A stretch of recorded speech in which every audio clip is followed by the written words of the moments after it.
কিসের এত চেঁচাছ? ঘরে সাপ ঢুকেছে নাকি? না গো, সাপ ঢুকে নাই।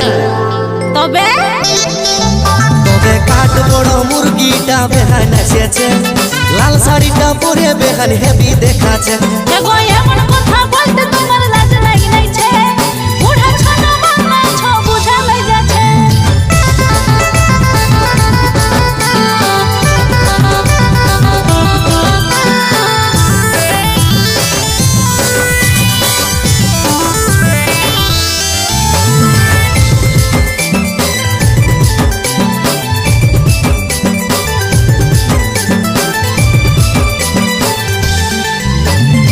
স্কুটি গাড়িতে যাবে আইলো ভোট ভোটায়, চাকরি পাইয়ে বেহানারও গেলছে বেশি মোটা। যে